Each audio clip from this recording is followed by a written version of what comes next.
আমরা এবার আমাদের এই প্রাপ্ত ক্যানভাসে কোনো কিছু ড্রয়িং করে আমরা কিভাবে এই ফাইলটিকে সংরক্ষণ করতে পারি এবং তা ওপেন করতে পারি। সংরক্ষিত ফাইলটি আমরা তা দেখব।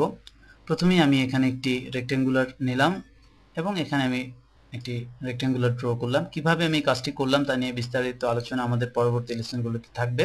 আমি কেবলমাত্র কিভাবে ফাইল সংরক্ষণ করতে হয় এবং সংরক্ষিত ফাইল কিভাবে পরবর্তীতে আমরা ওপেন করতে পারি তা দেখব।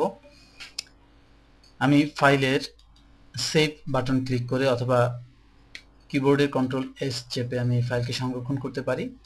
যেহেতু এই ফাইলটি আমি একটি নাম দিয়েছিলাম এবং কিছুক্ষণ আগে এটি সংরক্ষণ করেছিলাম, সেহেতু এটি ওই নামে এই ফাইলটিকে সংরক্ষণ করে ফেলেছে। কিন্তু আমি যদি ভিন্ন কোনো নামে এটি সেভ করতে চাই তাহলে আমি সেভ অ্যাজ বাটনে ক্লিক করব।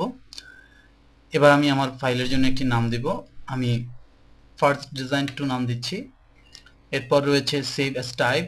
এখানে মূলত আমি ফাইলটি কি ফরম্যাটে সেভ করব তা নির্ধারণ করে দিব।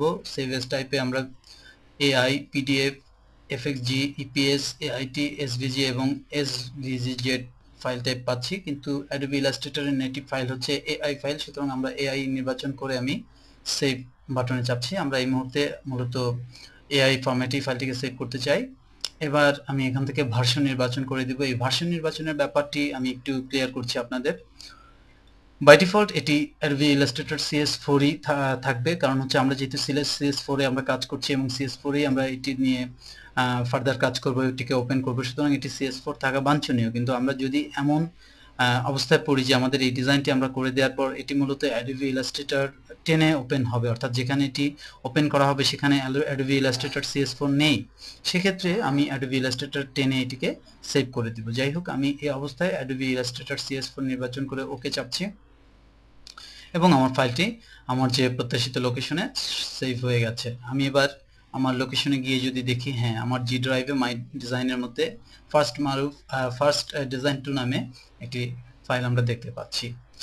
এভাবে করে আমরা আমাদের কোনো একটি ডিজাইনকে আমরা সংরক্ষণ করতে পারি। আমি এবার ফাইলটিকে ক্লোজ করে দিচ্ছি। এবার আমরা দেখব সেই সংরক্ষিত ফাইলটি কিভাবে ওপেন করতে পারি। আমরা যে রিসেন্ট ফাইলগুলো সংরক্ষণ করে থাকি তা এখানে লিস্টেড থাকে, অর্থাৎ first design AI, first design 2 AI এভাবে।